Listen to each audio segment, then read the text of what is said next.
Et si on fabriquait un kit domotique pas cher à refaire à la maison? On a déjà fabriqué la box dans une autre vidéo, donc pourquoi pas créer maintenant les accessoires qui vont se connecter dessus. On fait ça comme d'hab, 100% customisé et à moindre frais. C'est parti. Les prérequis.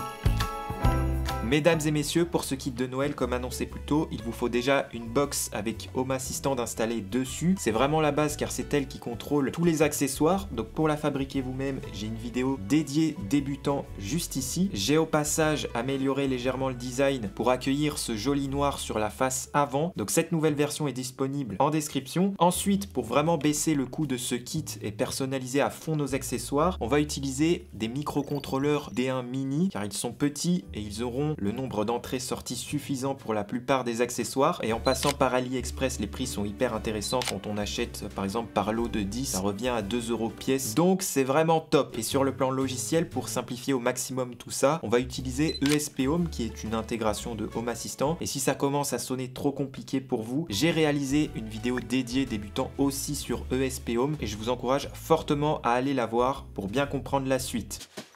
La caméra de surveillance.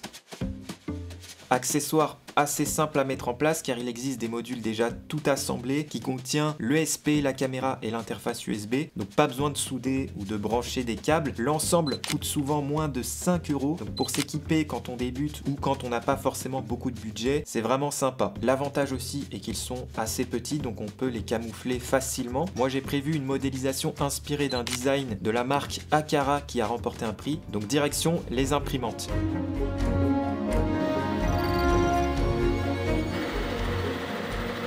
Une fois les pièces imprimées, on se retrouve avec un assemblage en 5 parties. Je commence à mettre un peu de colle forte pour fixer des petits aimants aux différents emplacements prévus. Ensuite, je viens coller les cercles sur l'avant pour donner un peu de style. Et puis l'ESP vient se loger parfaitement au milieu. Et je viens le sécuriser avec de la colle chaude. Et toutes les pièces s'assemblent facilement grâce aux aimants. Pour la connecter ou l'alimenter, j'utilise un câble micro USB et puis c'est parti direction ESP Home pour la configurer. Une fois sur Home Assistant, première information importante liée à ESP Home, je suis actuellement sur la version du 4 novembre. Je n'ai pas installé la version du 3 décembre parce que j'ai eu des soucis quand je l'ai installé après sur mes ESP. J'ai vu sur les forums aussi que pour certains c'était le cas. Donc si vous avez des soucis aussi avec vos ESP, je vous encourage à bien rester sur la version de novembre, comme ça on est tranquille. Ensuite pour le code en .yaml de la caméra et pour le reste des accessoires, vous pouvez copier-coller le mien. Je vous laisse tout ça en description. Mais il y a quand même quelques infos à savoir, notamment ici par exemple sur l'entité caméra, j'ai fait quelques réglages perso. J'ai boosté la luminosité à 1 parce que mon image était un peu sombre. Et puis pour avoir une caméra bien stable et qui chauffe pas trop, je me suis mis sur une résolution de 800 par 600 sur 8 fps, donc c'est des valeurs très basses. C'est une caméra à 5 €, faut pas l'oublier. Et puis j'ai mis le vertical flip à faux, tout simplement pour avoir le bon sens d'orientation. Et puis si on descend un peu, j'ai rajouté d'autres entités qui nous donnent des infos plus ou moins importantes, par exemple le statut de la caméra, savoir si c'est on ou off, un switch aussi pour la redémarrer au cas où, et puis on a des infos sur le temps d'utilisation et la puissance du signal Wi-Fi. Et puis dernière info, c'est optionnel, il y a une petite lampe sur le SP qu'on peut actionner via un switch. Donc pour ça, il faut décommenter ce code. Moi, j'en ai pas forcément besoin. Voilà en gros ce qu'il faut savoir. Ensuite, vous pouvez cliquer sur Install en haut à droite et faire ça via le Wi-Fi. Ensuite, je vous montre comment ajouter ça sur le dashboard. Donc c'est pas très compliqué. On va en haut à droite, on fait modifier le tableau de bord, on fait ajouter une carte et puis on descend, on descend, on descend. On a une vignette qui s'appelle coup d'œil en image. Donc on va cliquer dessus, on va changer le titre. Donc par exemple, le salon.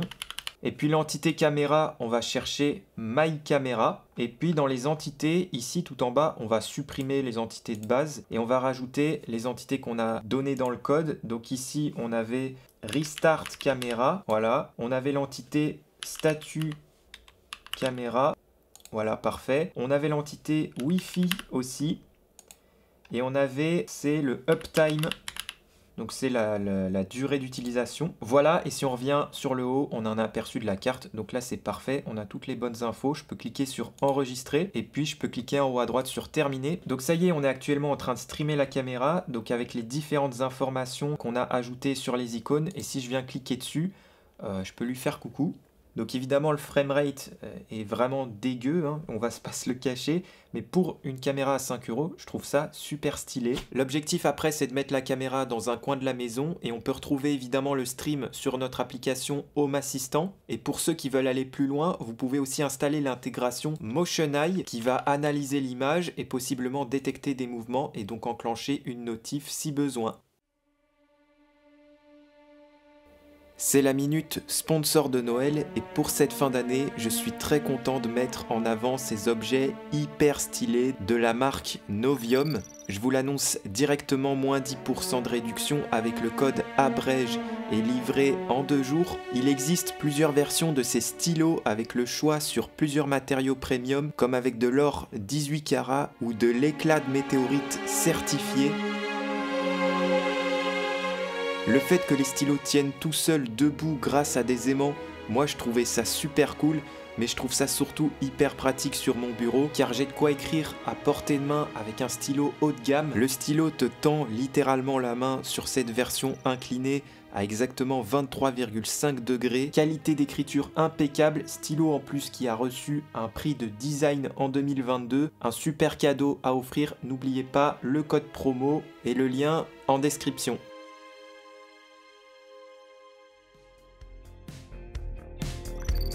Le détecteur de présence intelligent.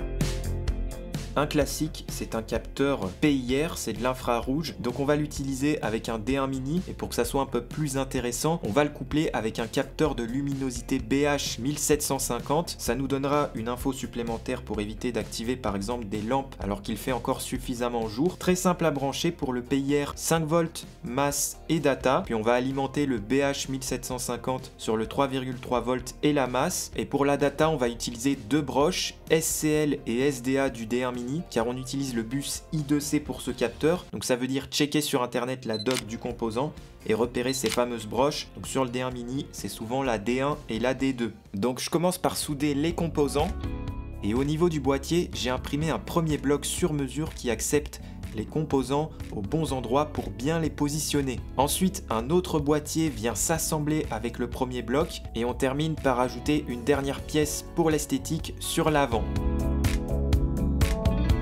L'alimentation se fait par l'arrière, mais j'ai designé une autre version avec l'alimentation par le bas si jamais on souhaite le fixer sur un mur. Allez, c'est parti, direction ESP Home pour le configurer. Sur ESP Home, le code de ce petit module n'est pas très compliqué. Il faut ajouter donc 2 capteurs. Le premier, c'est le capteur PIR, donc on l'a branché sur la borne GPIO 14. Ensuite, pour le BH 1750, il y a 2 paragraphes. Donc le premier pour ajouter l'entité qui va venir mesurer la luminosité.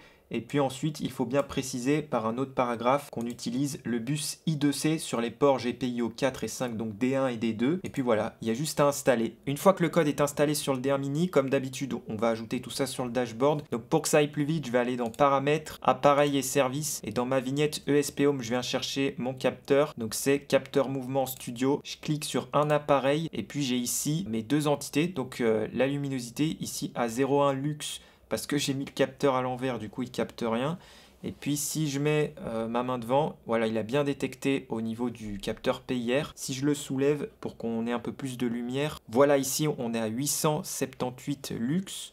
Donc je vais ajouter tout simplement sur le tableau de bord, j'appuie sur suivant et puis ajouter sur le tableau de bord, et puis dans l'aperçu, il s'est bien ajouté. Maintenant, à partir de ces données, on peut s'amuser à créer des automatisations comme allumer des lampes quand on passe à un certain endroit dans la maison, ou quand la luminosité est suffisamment basse pour allumer des lumières. Voilà. Les versions sur batterie de ce module, par exemple pour Philips ou Aqara, ça coûte environ 24 ou 40 €. Notre version maison revient à 6 € de composants avec frais de port inclus sur AliExpress. Donc c'est un chouette compromis. Sinon, un avis honnête là-dessus, perso, j'ai pas envie de m'embêter avec du câble partout. Donc c'est bien d'en avoir un ou deux comme ça. Après, en avoir sur batterie, ça c'est vraiment le top. Pour en avoir pas cher, le mieux je pense, c'est d'aller directement sur AliExpress et d'acheter les modules tout faits, et ensuite de flasher l'ESP pour qu'il soit compatible ESP Home s'il n'est pas déjà compatible. Donc bref, pourquoi pas une autre vidéo sur le sujet. En tout cas, un chouette compromis. Le boîtier CO2.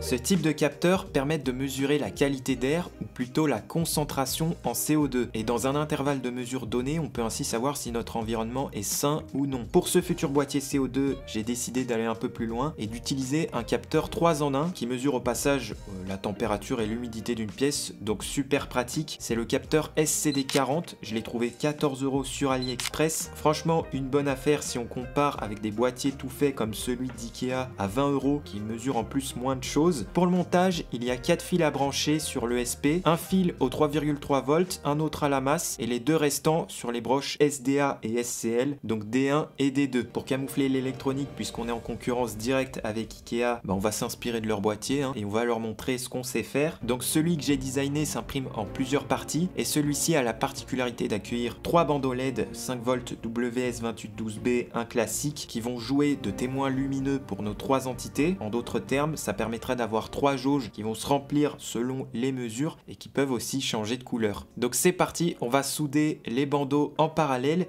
et le capteur avec du fil selon ce schéma. Je commence par découper 3 bandeaux LED en conservant 10 LED par bandeau et puis je viens les souder en parallèle. Et voici ce que ça donne une fois que tout est soudé.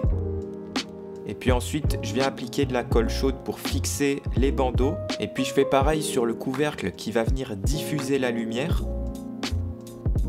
Et ce boîtier, je viens le fixer pareil avec de la colle chaude à l'intérieur du boîtier. Ensuite, j'insère la petite étagère avec le capteur et je viens ajouter des aimants. Et puis je termine en fixant un passe-câble pour le boîtier. Une fois tout assemblé, point de vue design, j'ai essayé d'imprimer avec un nouveau filament PVB transparent de chez Prusa. J'ai fait plusieurs tests et l'idéal c'est d'imprimer à la verticale pour réduire au max l'opacité, pour avoir justement cette transparence, mais j'étais vraiment pas emballé du résultat, je vous l'avoue, donc j'ai réimprimé une face avant noire bien plus jolie. N'hésitez pas d'ailleurs à me rejoindre sur Instagram, je vous partage justement ce genre de tests et découvertes. Ensuite, pour le capteur SCD40, comme d'hab, je suis allé sur la doc de SPhome pour copier simplement le code exemple qu'on nous propose ici. Après, moi je l'ai un petit peu plus élaboré, j'ai notamment ajouté des intervalles de mesure dans lesquels j'ai renseigné la bonne couleur du bandeau correspondante ainsi que le nombre de LED à afficher. Donc tout ça je l'ai bien travaillé pour vous. Si vous voulez refaire le projet, vous aurez juste à copier-coller le code. Donc on peut ajouter tout ça sur notre tableau de bord. De la même manière que pour le détecteur de mouvement, je vais dans mes appareils et services, je vais cliquer sur Air Quality Sensors qui correspond à mon boîtier et puis j'ai donc ici les 6 entités en question. Donc j'ai mes bandeaux LED et puis j'ai les infos relatives au capteur. Donc je vais ajouter uniquement cette vignette car les bandeaux changent automatiquement de couleur selon le code qu'on a écrit. Donc suivant, ajouter au tableau de bord et puis dans mon aperçu, j'ai, ça y est, des informations liées à l'environnement de ma pièce. Donc on a notre premier témoin lumineux qui est assez élevé et en jaune. C'est pour la température, on est un peu trop chaud. Ici, on est sur 25 degrés, donc c'est légèrement au-dessus de ce qui est recommandé. Pour l'humidité, on a 42%, donc c'est un peu sec. Donc c'est pour ça qu'on a du jaune et que c'est vers le bas. Pour le CO2, on est presque à 1000 ppm, ce qui correspond à une qualité d'air saine. On peut le voir ici. On est sur du vert et une jauge basse. Donc voilà comment ce boîtier fonctionne. Le but c'est bien sûr d'avoir toutes les jauges au vert et puis d'adapter notre qualité d'air en fonction des informations qu'on a sous les yeux. Conclusion. Bon, mesdames et messieurs, pour conclure, je dirais qu'on a atteint un joli package domotique, je pense le moins cher du marché, grâce à ces nouveaux accessoires. Après, je ne tiens pas compte des machines que j'utilise. Aujourd'hui, je considère qu'avoir une imprimante 3D quand on fait du DIY, c'est quasi un indispensable. Là, j'ai pu tester en avant-première la nouvelle P1P de chez Bamboo Lab. Et franchement, bravo aux équipes de DJI parce que ça va vite et c'est propre. J'ai eu quand même quelques soucis d'adhérence au niveau du plateau, mais sinon, c'est impressionnant et surtout pour le prix. Les STL à imprimer des accessoires sont gratuits en description et pour ce kit on a surtout utilisé des capteurs. Donc pour vraiment compléter l'ensemble, il faudrait maintenant ajouter des actionneurs, donc par exemple des lampes, des humidificateurs, des prises connectées, etc. Donc pourquoi pas continuer cette série de vidéos domotique. Si celle-ci a bien fonctionné, n'hésitez pas à mettre un pouce et à vous abonner pour ne pas manquer la suite. Et je remercie Novium d'avoir sponsorisé cette vidéo. À bientôt les amis, ciao. Si tu as manqué ma dernière vidéo sur la trottinette, surtout n'hésite pas à aller la voir. Et puis je vous souhaite évidemment une super année 2023.